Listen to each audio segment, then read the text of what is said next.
Hai, perkenalkan nama saya Nasrullah. Di samping saya ini sudah ada dua teman saya. Saya Asriadi. Dan saya Fadli Ardiansyah.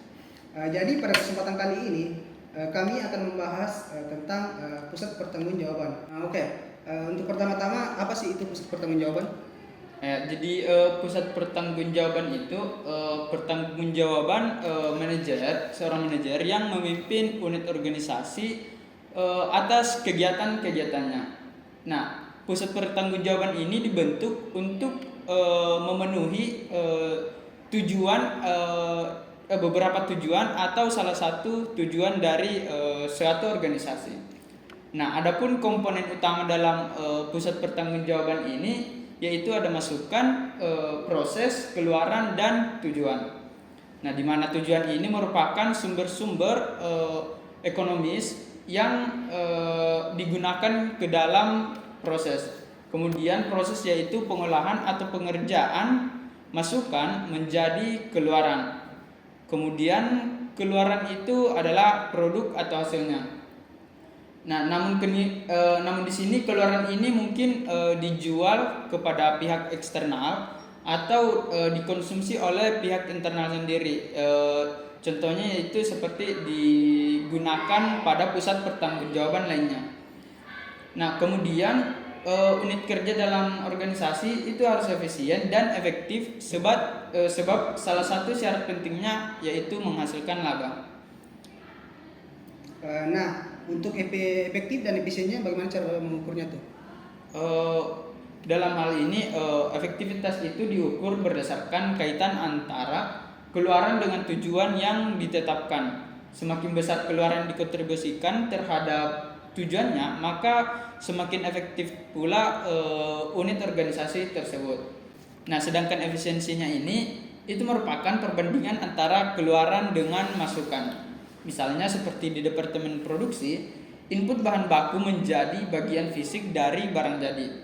Nah, akan tetapi dalam sejumlah situasi, input itu tidak secara langsung berkaitan dengan output yang dihasilkannya. Nah, contohnya itu biaya periklanan.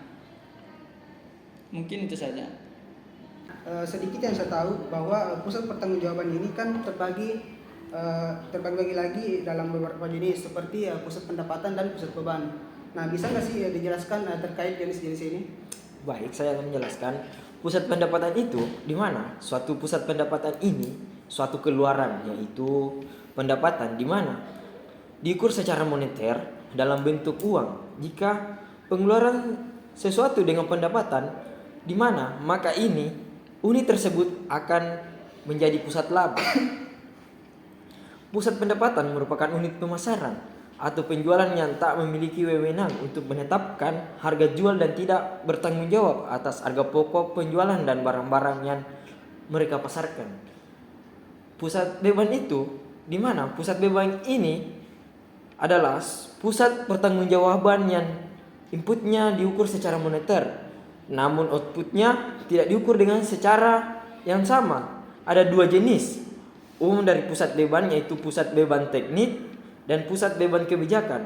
Dua jenis ini, istilah ini berkaitan dengan dua jenis biaya, di mana itu yang pertama itu biaya teknik, di mana biaya-biaya yang jumlahnya secara tepat dan memadai dan diestimasikan dengan keandalan yang wajar. Sebagai contoh, biaya pabrik untuk tenaga kerja langsung dan bahan baku langsung.